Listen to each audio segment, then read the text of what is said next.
Hi, ഇന്ന് നമുക്കൊരു cooking video ചെയ്താലോ? എന്നോട് ഏറ്റവും ഇഷ്ടപ്പെട്ട ഫിഷ് ഏതാണെന്ന് ചോദിച്ചാൽ ഞാൻ കണ്ണടച്ചുകൊണ്ട് പറയും കരിമീൻ. എൻ്റെ കൂട്ടുകാർക്കും എൻ്റെ കൂടെ വർക്ക് ചെയ്യുന്നവർക്കും എല്ലാം അതറിയാം. ഞാൻ എവിടെ പോയാലും ആദ്യം ഓർഡർ ചെയ്യുന്ന അല്ലെങ്കിൽ അവരോട് ചോദിക്കുന്നത് കരിമീനുണ്ടോയെന്നാണ്. അപ്പോൾ ഞാനിത് പറഞ്ഞു തന്നെന്താ മനസ്സിലായല്ലോ, ഒന്ന് കരിമീൻ കൊണ്ടുള്ള ഒരു ഡിഷാണ്. എല്ലാവർക്കും അറിയാവുന്നത് തന്നെയായിരിക്കാം. പക്ഷേ എനിക്ക് ട്രൈ ചെയ്ത് നോക്കിയാൽ ഏറ്റവും ടേസ്റ്റി ആയിട്ട് കരിമീൻ വെച്ചിട്ട് കരിമീൻ ഫ്രൈ കഴിഞ്ഞാൽ എനിക്ക് ഏറ്റവും ഇഷ്ടപ്പെട്ടതായിട്ട് തോന്നിയിട്ടുള്ള ഒരു സംഭവമാണിത്. അപ്പോൾ അത് നിങ്ങളോട് ഷെയർ ചെയ്യാതിരിക്കാൻ പറ്റത്തില്ലല്ലോ. അപ്പോൾ ഇതിൻ്റെ കടപ്പാട് നമ്മുടെ ഷെഫ് പിള്ളയോടാണ്. പുള്ളിയുടെ ഏറ്റവും വളരെ ഫേമസ് ആയിട്ടുള്ള ഒരു ഡിഷാണ് കരിമീൻ നിർവാണ. അപ്പോൾ അത് വളരെ പെർഫെക്റ്റായിട്ട് എങ്ങനെയാണ് നമുക്കിത് ചെയ്തെടുക്കാൻ പറ്റുന്നത് നോക്കാം. ഇത് വളരെ കുറച്ച് ഇൻഗ്രീഡിയൻസ് മതി, വളരെ ഈസിയാണ് ഉണ്ടാക്കാനും. നല്ല ടേസ്റ്റ് ആണെങ്കിൽ അസാധ്യ ടേസ്റ്റ്. അപ്പോൾ ഇത് ഉണ്ടാക്കാതിരിക്കാൻ പറ്റുമോ? ഇനി ഇതിൻ്റെ കൂടെ ഞാൻ കരിമീനെ പറ്റി ഒരു വളരെ ഇൻട്രസ്റ്റിംഗ് ആയിട്ടുള്ള കാര്യം ഈയിടെ കേട്ടു കേട്ടോ. കരിമീൻ എന്ന് പറയുന്നത് മോണോഗാമസ് ആയിട്ടുള്ള ഒരു ഫിഷാണ്. അതായത് ജീവിതകാലം മുഴുവൻ ഒരു ഇണ മാത്രമേ അതിനുണ്ടാവുള്ളൂ എന്നാണ്. അത് കേട്ടപ്പോൾ എനിക്കൊരു ചെറിയ കുറ്റബോധവും വിഷമമൊക്കെ തോന്നി. കാരണം അതിന് നമ്മൾ പിടിച്ചു കഴിഞ്ഞാൽ അതിൻ്റെ കൂടെയുള്ള പെയർ പിന്നെ എന്ത് ചെയ്യും എന്നൊക്കെ ഉള്ള വിഷമമാകുമോ എന്നൊക്കെ എനിക്ക് തോന്നി കേട്ടോ. പക്ഷേ നമ്മൾ കഴിക്കാൻ നേരത്തെ ഇതൊന്നും ഓർക്കരുത് എന്നാണ് എൻ്റെ ഒരു അഭിപ്രായം. ഓർത്ത് കഴിഞ്ഞാൽ വിഷമം വരും, കഴിക്കാൻ പറ്റത്തില്ല. അതുകൊണ്ട് ഞാൻ മനഃപൂർവ്വം ഓർക്കത്തില്ല. ഞാൻ ജസ്റ്റ് പറഞ്ഞു എന്നേ ഉള്ളൂ കേട്ടോ. അപ്പോൾ നമുക്കിത് എങ്ങനെ പ്രിപ്പയർ ചെയ്ത് നോക്കിയിട്ട് വരാം. അപ്പോൾ ഈ ഒരു ഡിഷിന് വേണ്ടിയിട്ട് ഞാനിവിടെ എടുത്തിരിക്കുന്ന 2 മീഡിയം സൈസുള്ള കരിമീനാണ്. ഈ 2 ഫിഷും കൂടെ ചേർത്ത് ഒരു 450 ഗ്രാംസ് ഉണ്ട്. ഈ ഫിഷ് നല്ല ഫ്രഷാണ് കേട്ടോ. ഇത് നന്നായി ക്ലീൻ ചെയ്ത് നന്നായിട്ട് വരഞ്ഞ ശേഷം നമ്മൾ സാധാരണ ഫ്രൈ ചെയ്യാനായിട്ട് എടുക്കുന്ന മസാലയില്ലേ, മുളക് പൊടി, കുറച്ച് മഞ്ഞൾ, അതേപോലെ കുറച്ച് കുരുമുളക് പൊടി, അല്പം നാരങ്ങാനീര്, ഉപ്പ്. ഇതിൽ കൂടുതലായിട്ടുള്ളത് നാരങ്ങാനീരാണ്. ഇത് ആ ഒരു മസാല പ്രിപ്പയർ ചെയ്ത് മാരിനേറ്റ് ചെയ്തിട്ട് ഒരു 15 മിനിറ്റെങ്കിലും, ഇത് ഒരു അരമണിക്കൂർ പറ്റുമെങ്കിൽ അത്രയും നല്ലത് കേട്ടോ. അത് വയ്ക്കുക. ഒരു ഹാഫ് ആൻ അവർ കഴിഞ്ഞ ശേഷം നല്ല ചൂട് കട്ടിയുള്ള നല്ലൊരു അയൺ തവ, ഇവിടെ ഞാനൊരു കാസ്റ്റ് അയണിൻ്റെ നല്ലൊരു കട്ടിയുള്ള അയൺ തവയാണ് എടുത്തിരിക്കുന്നത്. അതിൽ വെളിച്ചെണ്ണയാണ്, നല്ല വെളിച്ചെണ്ണ തന്നെ ഉപയോഗിക്കണം ഈ ഒരു ഡിഷിന്. ഈ ഒരു സ്റ്റൈൽ ഡിഷസൊക്കെ പ്രിപ്പയർ ചെയ്യുമ്പോൾ ഉണ്ടല്ലോ, നാടൻ സാധനങ്ങൾ തന്നെ ഉപയോഗിക്കണം. വെളിച്ചെണ്ണ, അതുപോലെ വാഴയില, നമ്മുടെ ഇരുമ്പ് പാത്രങ്ങൾ ഒക്കെ. ഓയിൽ നല്ല ചൂടായി വരുന്നിട്ടുണ്ട്. ഇപ്പം നമ്മൾ ഹൈ ഫ്ലെയിമിലായിട്ട് വെച്ചിരിക്കുന്നത്. നല്ല ചൂടായി വന്ന ശേഷം മാത്രം നമ്മൾ ഈ ഫിഷ് അതിലേക്ക് ഇട്ട് കൊടുക്കുക. ഓയിൽ ചൂടാവാതെ നമ്മൾ മീൻ അതിലേക്ക് ഇട്ട് കഴിഞ്ഞാൽ അത് പെട്ടെന്ന് തന്നെ അടുക്കി പിടിക്കും. ഇതിപ്പോൾ എൻ്റെ പാൻ ചെറുതായതുകൊണ്ട് ഞാൻ ഓരോന്നായിട്ടാണ് ഫ്രൈ ചെയ്യുന്നത്. ഇത് വലിയ പാനാണെങ്കിൽ രണ്ടും ഒന്നിച്ച് തന്നെ ചെയ്യാം. പക്ഷേ ഫിഷ് എപ്പോഴും മീഡിയം ഫ്ലെയിമിൽ മാത്രം ഫ്രൈ ചെയ്തെടുക്കാൻ ശ്രദ്ധിക്കണം കേട്ടോ.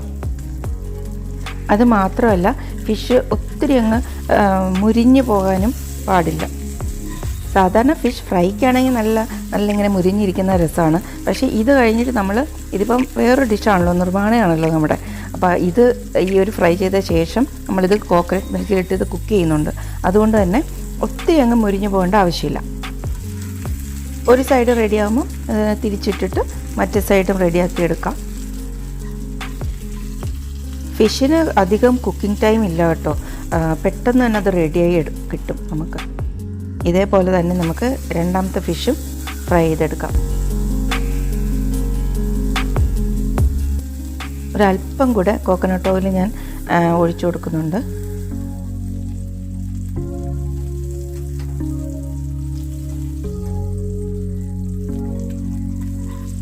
അപ്പോൾ ഈ ഒരു ഫിഷ് നമുക്ക് തിരിച്ചും മറിച്ചൊക്കെ ഇട്ട് നന്നായിട്ട് ഫ്രൈ ചെയ്തെടുക്കാം.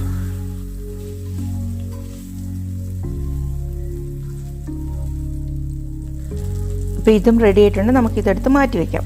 ഇനി നമ്മൾ ചെയ്യേണ്ടത് ഒരു മൺപാത്രം, ഞാനിതിപ്പോൾ ഒറട്ടിയൊക്കെ ഉണ്ടാക്കുന്ന ഒരു മൺപാത്രം കേട്ടോ, അത് അടുപ്പിൽ വെച്ച് നന്നായിട്ടൊന്ന് ചൂടാക്കിയ ശേഷം ഒരു നല്ലതായിട്ട് വാട്ടിയ വാഴയില ഞാൻ നേരത്തെ മുറിച്ചെടുത്തിട്ട് വാട്ടി വെച്ചിട്ടുണ്ടായിരുന്നു.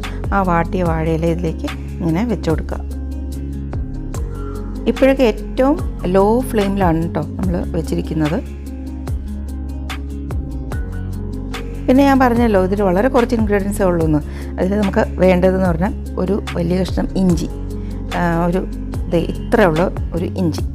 ഓക്കെ, അത് കുനുകുനാന്നരിയണം, വളരെ ചെറുതായിട്ട് അരിഞ്ഞെടുക്കണം. പിന്നെ വേണ്ടത് 2 നല്ല എരിവുള്ള പച്ചമുളക്, പിന്നെ ആവശ്യത്തിന് കറിവേപ്പില. നിറയെ കറിവേപ്പില വേണം. പിന്നെയാണ് നമ്മുടെ മെയിൻ ഇൻഗ്രീഡിയൻറ്റ് ഒരു 3/4 കപ്പ് നല്ല കുറുകിയ തേങ്ങാപ്പാൽ, നല്ല കുറുകിയ 1-ാം പാൽ കേട്ടോ, തലപ്പാൽ. അപ്പോൾ ഈ തേങ്ങാപ്പാൽ ഈ വറുത്ത് വെച്ചിരിക്കുന്ന ഫിഷിലേക്ക് അങ്ങ് ഒഴിക്കുക. ഇനി നമുക്ക് ഫ്ലെയിം ഒന്ന് മീഡിയം ഫ്ലെയിമിലേക്ക്, ലോ ടു മീഡിയം ഫ്ലെയിമാണ്. എന്നിട്ട് ആ ഇഞ്ചി നമ്മൾ കൊത്തി അരിഞ്ഞില്ലേ, വളരെ ചെറുതായിട്ട് അരിഞ്ഞില്ലേ, അതുകൂടെ ഇതിൻ്റെ മേലേക്ക് ഇട്ട് കൊടുക്കാം. അതേപോലെ തന്നെ നേരത്തെ എടുത്ത് വെച്ച പച്ചമുളക്, നല്ല എരിവുള്ളതാണ് ആയതുകൊണ്ടാണ് ഞാൻ 2 എടുത്തത്. നിങ്ങൾക്ക് എരിവ് കുറവാണെങ്കിൽ 3-4 നിങ്ങളുടെ എരിവിനനുസരിച്ച് എടുക്കാം. പിന്നെ നിറയെ കറിവേപ്പില നിറയെ തന്നെ വേണം കേട്ടോ, അതാണ് ഇതിൻ്റെ ഒരു ഫ്ലേവറിങ് ഏജൻറ്റ്. ഇനി ഇതിൽ ഉപയോഗിക്കുന്ന സ്പൈസ് എന്ന് പറയുന്നത്, മെയിനല്ല, 1 ആൻഡ് ഓൺലി സ്പൈസ് എന്ന് പറയുന്നത് കുരുമുളകാണ്. ഫ്രഷായിട്ട് ഗ്രൗണ്ട് ചെയ്തെടുത്ത്, ഒത്തിരി അങ്ങ് പൗഡറാക്കി കളയരുത്, അങ്ങനെ നന്നായിട്ട് ക്രഷ് ചെയ്തെടുത്ത 1 ടീസ്പൂൺ പെപ്പർ, പിന്നെ ആവശ്യത്തിന് ഉപ്പ് ആണ് വേണ്ടത്. ഇത്രയും സാധനങ്ങൾ മാത്രം മതി. വൺസ് ഈ തേങ്ങാപ്പാലൊക്കെ ഇങ്ങനെ ബബിൾ ചെയ്ത് വരാൻ തുടങ്ങിക്കഴിഞ്ഞാൽ നമുക്ക് ഫ്ലെയിം വീണ്ടും ലോയിലേക്ക് തന്നെ മാറ്റാം കേട്ടോ. ഇത് സ്ലോ കുക്കിംഗ് ആണ്, എന്നാൽ അധികം സമയമൊന്നും എടുക്കില്ല. ഈ തേങ്ങാപ്പാലിലേക്ക് ഈ സ്പൈസസ് എല്ലാം ഇങ്ങനെ പിടിച്ച് അതൊക്കെ ഇങ്ങനെ കുറുകി വരും. അപ്പോൾ ഒരു സ്മെല്ലുണ്ട് കേട്ടോ, അത് അൺസഹിക്കബിളാണ്. ഇനി നമുക്കുള്ള ജോലി എന്ന് പറയുന്നത് ഇടയ്ക്കിടയ്ക്ക് ഇതുപോലെ ആ കുറുകിയ തേങ്ങാപ്പാൽ ഈ ഫിഷിൻ്റെ മുകളിലേക്ക് ഇങ്ങനെ കോരി ഒഴിച്ചു കൊടുക്കുക. നല്ല മുകളിലത്തെ ടോപ്പ് പോർഷനിലേക്ക് ആ ഗ്രേവി പിടിക്കണ്ടേ, അതിനായിട്ട് ലോ ഫ്ലെയിമിൽ ഒരു 7-8 മിനിറ്റ് അല്ലെങ്കിൽ മാക്സിമം 10 മിനിറ്റ് ഒക്കെ ഇതിങ്ങനെ ഇരുന്ന് അത് കുക്കാവട്ടെ. അപ്പോഴേക്കും ഇത് റെഡി ആയിട്ടുണ്ട്. നല്ലൊരു സ്മെല്ലാണ് കേട്ടോ വീട് മുഴുവനും.